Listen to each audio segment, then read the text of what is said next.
আল্লাহ বলেন, হে ইমানদারগণ, তোমরা খরচ করো, ব্যয় করো, হালালান তাইয়্যিবা, পবিত্র যে হালাল তোমাদেরকে দেওয়া হয়েছে সেখান থেকে তোমরা খরচ করো, হারামটাকে তাদের মধ্যে যোগ করিও না।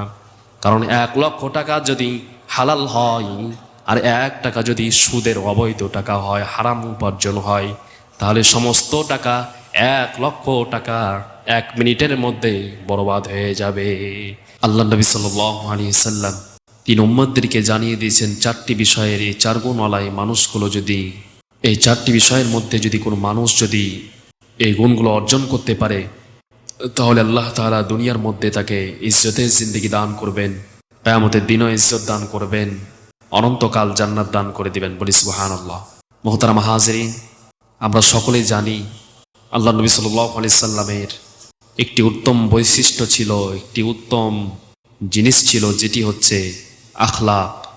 আল্লাহ তাআলা কোরআন কারীমের মধ্যে তিনি ঘোষণা করেছেন, ইন্নাকা লাআলা খুলুকিন আযীম, নিশ্চয় আপনাকে আমি উত্তম চরিত্রের অধিকারী হিসাবে প্রেরণ করেছি, উত্তম চরিত্রের অধিকারী আপনাকে আমি বানিয়েছি। আপনার ভিতরে যদি অহংকার, হিংসা, চগলখড়ি, বাটপাড়ি যদি কিছু থাকতো, তাহলে পৃথিবীর কোনো মানুষ, পৃথিবীর কোনো প্রাণী, পৃথিবীর কোনো জিন ইনসান আপনার কাছ থেকে সোহবত নিতে পারতো না, আপনার আদর্শ গ্রহণ করতে পারতো না। কিন্তু আমি আল্লাহ রাব্বুল আলামিন আপনার অন্তরকে এমনভাবে পবিত্র বানিয়ে দিয়েছি যে অন্তরে সব সময় তাওয়াজুআন, বিনয়ী, অন্তরে সব সময় আপনার দয়া মায়া বেশি। আমি আল্লাহ রাব্বুল আলামিন আপনাকে দান করেছি। পৃথিবীর যে কোনো মানুষের অন্তরে হিংসাবশত অন্য কিছু কাজ করে, কিন্তু আল্লাহ নবী সাল্লাল্লাহু আলাইহি সাল্লাম তিনি কখনো জীবনে অহংকার, হিংসা, গৌরবের অহমিকা কখনো তিনি করেননি। এই জন্য আল্লাহ তাআলা তিনি ঘোষণা করেছেন, ইন্নাকা লাআলা খুলুকিন আযীম, নিশ্চয় আপনাকে আমি উত্তম চরিত্রের অধিকারী বানিয়েছি। পৃথিবীর কোনো মানুষকে এরকম মর্যাদা, এইরকম আত্মমর্যাদা পৃথিবীর কোনো মানুষকে দেওয়া হয়নি। আল্লাহ নবী সাল্লাল্লাহু আলাইহি সাল্লাম যখন মেরাজ থেকে আসছিলেন, মেরাজ থেকে আসার পরে তিনাকে জিজ্ঞাসা করা হয়েছিল, অন্য কোনো পয়গম্বর, অন্য কোনো মানুষ, অন্য কোনো যারা রয়েছে, প্রাণী রয়েছে, যে কোনো হোক, জিন ইনসানের মধ্যে থেকে অন্য কোনো মানুষদেরকে, অন্য কোনো পয়গম্বর, অন্য কোনো সাহাবীদেরকে এইরকম আপনার মতো মর্যাদা, এরকম আপনার মতো সম্মান, এরকম আপনার মতো দেওয়া হয়নি। তার কারণটা কি? আল্লাহ তাআলা আপনাকেই দান করেছেন। এর কারণটা কি? মাকসাদটা কি? উদ্দেশ্যটা কি? তিনি জবাব দিয়েছিলেন, মান তাওয়াযা লিল্লাহি রাফাহুল্লাহ, যে ব্যক্তি তাওয়াজু, বিনয় অবলম্বন করবে, আখলাককে সুন্দর করবে এবং আল্লাহ তাআলার গোলাম মনে করবে, আল্লাহ তাআলা তার মর্যাদাকে রাফাহুল্লাহুল জান্নাহ, আল্লাহ তাআলা তার মর্যাদাকে জান্নাতে উঁচু মাকাম দান করে দেন। বলি সুবহানাল্লাহ। তাহলে আমরা বুঝতে পারলাম এই হাদিসের দ্বারা যে উত্তম চরিত্রের মাধ্যমে আল্লাহ নবী সাল্লাল্লাহু আলাইহি সাল্লামকে এত মর্যাদা দান করা হয়েছে। বিনয়ী অবলম্বন, তাওয়াজুয়ান তিনি অবলম্বন করেছিলেন। আল্লাহ নবী সাল্লাল্লাহু আলাইহি সাল্লাম তিনি নিজেকে নিজেই একজন আল্লাহ তাআলার গোলাম, বান্দা তিনি মনে করতেন। এই জন্য আল্লাহ তাআলা এত মর্যাদা তিনাকে দান করেছেন, যা অন্য কোনো পয়গম্বরদেরকে, অন্য কোনো নবী, অন্য কোনো সাহাবীদেরকে এরকম মর্যাদা দান করেননি। আল্লাহ নবী সাল্লাল্লাহু আলাইহি সাল্লাম তিনি শিক্ষা দিয়েছেন, যা গত জুম্মায় আপনাদেরকে বলা হয়েছিল 4টি বিষয়ের কথা, 4টির মধ্যে 2টি বলা হয়েছে, তার মধ্যে 4টি বিষয় আবার আপনাদের সামনে রিভাইজ দেওয়া হচ্ছে। হিফজু আমানাতিন, আমানতের হেফাজত করা, চাই সে আমানত মাল সামানের আমানত হতে পারে, টাকা পয়সা, ধন দৌলত সব কিছু আমানত হতে পারে। কথার আমানত আছে, কথা আপনাকে কেউ গোপন বিষয়ে কথা বলেছে, এটি একটি আমানত বিষয় ছিল। 3.5 হাত আল্লাহ বডি দান করেছেন, এটি আমানত ছিল। ছেলে মেয়ে, সন্তান, স্ত্রী, পরিবার, সমস্ত কিছুকে আল্লাহ তাআলা এরকমভাবে হাজার হাজারটা আমানত বের হবে একটা থেকে। এরপরে বলা হয়েছিল অসিদকু হাদিসিন, সত্য কথা বলা, মিথ্যার আশ্রয় নেওয়া যাবে না। যে কোনো বিষয়ে, ছোট খাটো বড় বিষয়, সমস্ত বিষয়ে সত্য কথা বলতে হবে। আর সত্য কথা বলতে গেলেই মানুষের কাছে আপনি খারাপ হবেন, তিতা লাগবে, কিন্তু আল্লাহ নবী বলেন, কলিল হাক্কা ওয়া ইন কানা মুররান, হক কথা, সত্য কথা বলতেই থাকো তোমরা, ওয়া ইন কানা মুররান, তা হবে তিক্ততলীয়, তিতা হবে, মানুষের কাছে লাগবে এটা তিতা, কি কথা বলতেছে, এগুলো বলার কোনো প্রয়োজন ছিল না। আল্লাহর নবী জনাবে মুহাম্মদুর রাসূলুল্লাহ সাল্লাল্লাহু আলাইহি ওয়াসাল্লাম তিনি উত্তম চরিত্রের কথা তিনি বলেছেন। হুসনু খলিকাতিন, 3 নাম্বার তিনি ঘোষণা করেছেন আখলাকটাকে সুন্দর করা, এমন কথাবার্তা, এমন আখলাক চরিত্র হওয়া, যে আখলাক চরিত্রের মাধ্যমে অপর মুসলমান ভাই আপনার প্রতি সন্তুষ্ট থাকে। কিভাবে সন্তুষ্ট থাকবে? কিভাবে তা একজন মুসলমান ভাই আর একজন মুসলমান ভাইয়ের সাথে কিভাবে সম্পর্ক সম্বোধন তৈরি হবে, তাও তিনি বর্ণনা করে দিয়েছেন। প্রথমে সালাম পেশ করা। যখন কেউ বলবে আসসালামু আলাইকুম, তখন তারা জবাবে বলবে ওয়ালাইকুম আসসালাম ওয়া রাহমাতুল্লাহ। যখন কেউ বলবে আসসালামু আলাইকুম ওয়া রাহমাতুল্লাহ, তখন তার জবাবে বলা হবে ওয়ালাইকুম আসসালাম ওয়া রাহমাতুল্লাহি ওয়া বারাকাতুহু। কেউ যখন পুনরায় বলবে আসসালামু আলাইকুম ওয়া রাহমাতুল্লাহি ওয়া বারাকাতুহু, তখন তার জবাবে বলা হবে ওয়ালাইকুম আসসালাম ওয়া রাহমাতুল্লাহি ওয়া বারাকাতুহু ওয়া মাগফিরাতুহু। আরেকটি শব্দ যোগ হবে। এ পর্যন্ত আল্লাহ নবী সাল্লাল্লাহু আলাইহি সাল্লাম তিনি ঘোষণা করেছেন। এইরকম ভাবে যখন সালাম পেশ করা হবে, তখন একজন মুসলমান ভাই আরেকজন মুসলমান ভাইয়ের সাথে সম্পর্ক তৈরি করা হবে। কথোপকথন, আলোচনা সম্বন্ধে এরকম ভাবে আলোচনা করা হবে। তখন একজন মুসলমান ভাই আরেকজন মুসলমান ভাইয়ের সাথে সম্পর্ক তৈরি হবে, সম্বন্ধন তৈরি হবে, যা এই সম্পর্ক মৃত্যু পর্যন্ত থেকে যাবে। এই জন্য আল্লাহ নবী সাল্লাল্লাহু আলাইহি সাল্লাম তিনি বলেন ওয়া হুসনু খলিকাতিন, যার আদর্শ, যার আখলাক সুন্দর চরিত্রবান হবে, পৃথিবীর মানুষ তাকে সম্মান মর্যাদা দান করবেন। এই মানুষটার আখলাক চরিত্র সুন্দর, এই মানুষটার কথোপকথন অনেক সুন্দর রয়েছে, কিন্তু এর মধ্যেও কিছু কথা রয়েছে। তার মধ্যে হলো আখলাক চরিত্র সুন্দর দিয়ে নয়, মনে হবে হাসি মুখে একজন কথা বলতেছে, কিন্তু তার অন্তরের ভিতরে অন্য কোনো চিন্তা আছে, অন্য কোনো চিন্তা আছে। মুখে কথা বলতেছে, সালাম পেশ করতেছে, কিন্তু অন্তরে চিন্তা আছে লোকটিকে কিভাবে দংশন করা যায়। কিন্তু আল্লাহ নবী সাল্লাল্লাহু আলাইহি সাল্লাম বলেন, যদি তুমি কখনো মুখের মধ্যে, জবানের মধ্যে হাসি তামাশা নিয়ে হাসি মুখে যদি কোনো সালাম পেশ করো, কথা বলতে চাও, আর অন্তরের মধ্যে তোমার অহংকার হিংসা প্রবেশ করেছে, অন্য কোনো চিন্তা খেয়াল রয়েছে, তাহলে তুমি প্রকৃত মুমিন হতে পারবে না। কারণ মুমিন তো সেই ব্যক্তি যার অন্তরে সবসময় দয়াময়া থাকে, তার অন্তরে সবসময় দয়াময়া ভালোবাসা মানুষের প্রতি থাকবে, অন্তরে যা থাকবে মুখেও তাও থাকবে। মুখে একরকম আছে, অন্তরে আর একরকম আছে, তা মুমিন হতে পারে না। এই জন্য আল্লাহ নবী সাল্লাল্লাহু আলাইহি সাল্লাম বলেন, সাবধান, মুমিন ব্যক্তি সেই হবে মুখেও এক কথা, অন্তরেও সেই কথা হবে। কথা বলেন ঠিক না বেটি? মুখেও যা কথা হবে অন্তরেও সেটাও একই কথা হবে। কারণ মুখে একরকম, অন্তর একরকম, এটি মুমিন হতে পারে না, এটি মুনাফিকের আলামত। এই জন্য সাবধান, এটি থেকে বাঁচতে হবে। একই চিন্তাধারা হতে হবে, সকালে এক কথা বিকালে এক কথা, এটি চলবে না। কথা হবে এক। যদি ভুল হতে পারে, মানুষের ভুল হওয়া স্বাভাবিক, মানুষ মাত্রই ভুল, কুল্লু বানিয়ান খাতা, প্রতিটা বনি আদমেরই ভুল। কিন্তু যদি সকালে কোনো ভুল হয়ে থাকে, ভুল সংশোধন করে বলতে হবে আমার ভুল হয়েছে, এটা আমি সংশোধন করে নিলাম। কিন্তু ভুল হয়নি, একরকম আছে, ফের একরকম আপনি চিন্তা ধারণা করলেন, এটি একবারই মুনাফিক আলামত। এই জন্য সাবধান।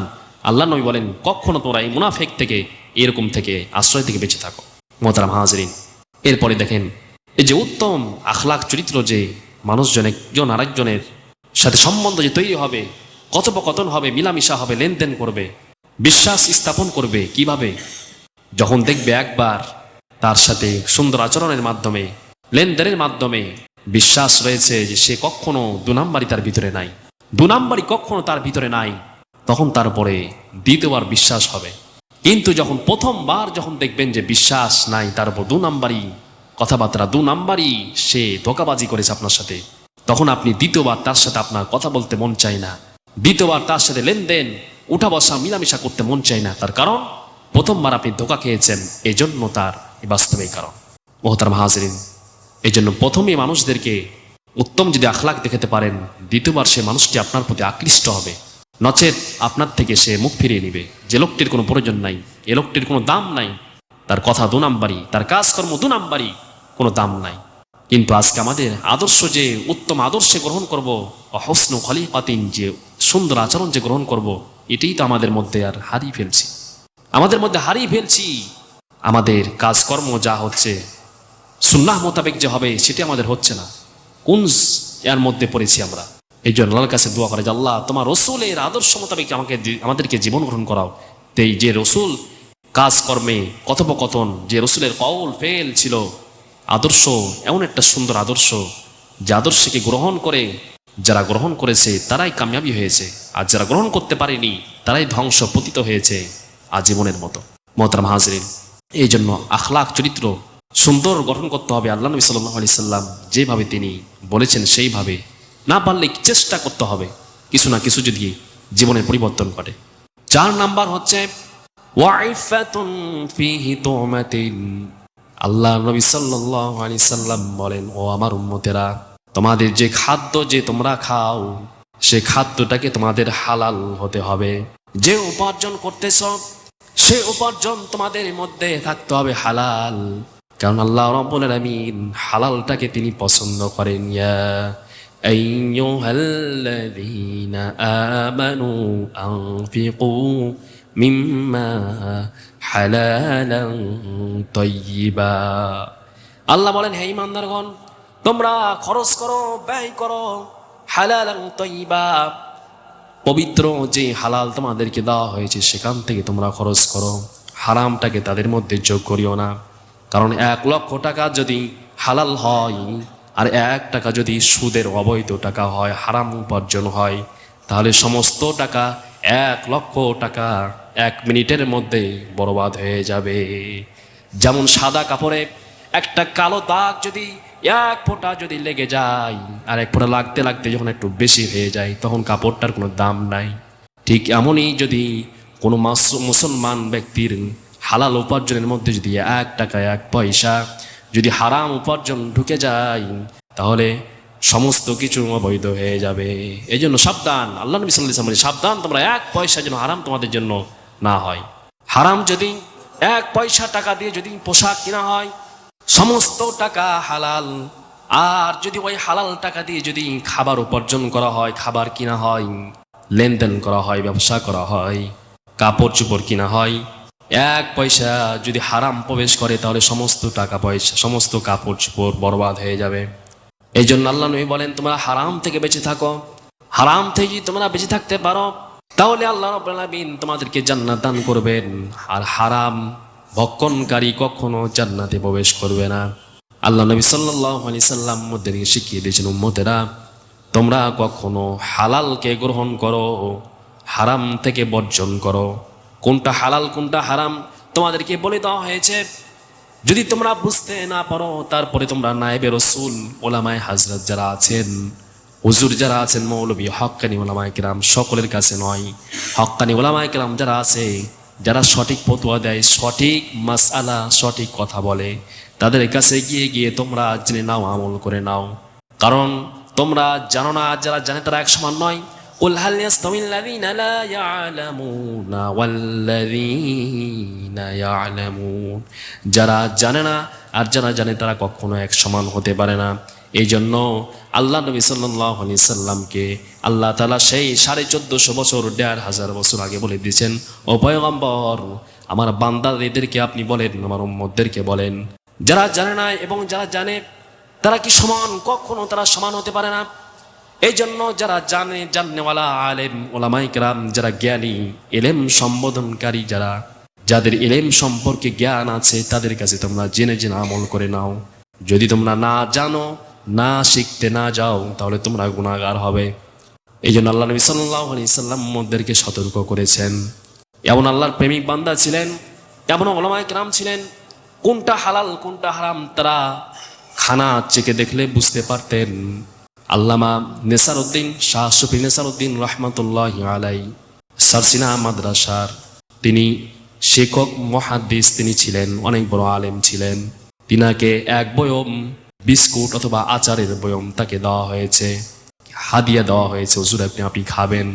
এই 1 বয়ম বিস্কুট অথবা আচারের বয়ম তাকে দেওয়া হয়েছে। তিনি খেতে যাবেন, একটা একটা করে খেতে যাবেন, তার আগে দেখে একটা কুকুর এসে জিবা বের করে দিয়েছে খাওয়ার জন্য ক্ষুধার্ত অবস্থায়। আল্লামা শাহ নেসারউদ্দিন রহমাতুল্লাহ আলাই তিনি কুকুরকে খাবারটি দিয়ে দিলেন, খাওয়াতে লাগলেন, একটা একটা করে খাওয়াতে লাগলেন। হঠাৎ করে তিনি জাগ্রত হলেন, তিনি চিন্তা করলেন সবগুলো কুকুরকে খাইয়ে দিলাম, কিন্তু একটা বারো চেখে দেখলাম না সেটি কেমন, কি স্বাদ তার ভিতরে আছে যে আমাকে হাদিয়া দেওয়া হয়েছে। সঙ্গে সঙ্গে বয়ম থেকে একটা বিস্কুট অথবা একটা আচার যখন মুখে নিতে যাবে, সঙ্গে সঙ্গে জবান খুলে বিস্কুট অথবা আচার বলতেছে, হুজুর বেয়াদবি মাফ করবেন, খবরদার আমাকে খেয়েন না, আমি হচ্ছি হারাম উপার্জনের খাবার, হারাম উপার্জনের খাবার, আমাকে খবরদার খেয়েন না। তিনারা মুখে দিলেই বুঝতে পারতেন।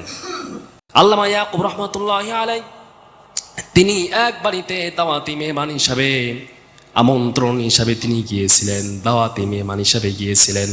যাওয়ার পরে তিনি জানতেন না এই বাড়িতে হারাম উপার্জন না হালাল উপার্জন, তিনি জানতেন না। তিনারা খুব পরহেজ করে চলতেন, হালালকে খুব প্রাধান্য দিতেন, হারামকে বর্জন করতেন। সেই বাড়িতে যাওয়ার পরে খানা পরিবেশন করা হলো। খানা পরিবেশন করার পরে আল্লাহ ওলি ইয়াকুব রহমাতুল্লাহ আলাই তিনি বসে আছেন, খানা পরিবেশন শুরু হয়ে গেল। তিনি এক লোকমা অথবা দুই লোকমা যখন তিনি খেলেন, খাওয়ার সঙ্গে সঙ্গে তার স্বাদ অনুভব করলেন, বুঝতে পারলেন যে এই খাওয়ার মধ্যে হারাম উপার্জন প্রবেশ করেছে। সঙ্গে সঙ্গে তিনি বমি করে বের করে দিলেন আর বললেন, আস্তাগফিরুল্লাহাল্লাযী লা ইলাহা ইল্লা হুয়াল হাইয়ুল কাইয়্যুম ওয়া আতুবু ইলাইহি। আল্লাহ আপনার কাছে ইস্তেগফার, ক্ষমা প্রার্থনা করছি, আমি আল্লাহ জানি না, বুঝতে পারিনি যে খানার মধ্যে কি আছে। কিন্তু যখন তিনি অনুভব করলেন, স্বাদ চাকার পরে তিনি জানতে পারলেন যে খানার মধ্যে ভেজাল আছে, এই খানার মধ্যে হারাম উপার্জন রয়েছে। এই জন্য সঙ্গে সঙ্গে তিনি বমি করে বের করে দিলেন, আর তিনি একবারও খাননি। ইতিহাসে দেখে আল্লামা ইয়াকুব রহমাতুল্লাহ আলাই তিনি যতদিন পর্যন্ত মাস মাস ব্যাপী ধরে বছর পর তিনি এই এক দুই লোকমা খানার স্বাদ তিনি অনুভবন করেছিলেন, যে খানাটি কেমন স্বাদ ছিল, হারামটাকে এই জন্য তিনি বুঝতে পেরেছিলেন।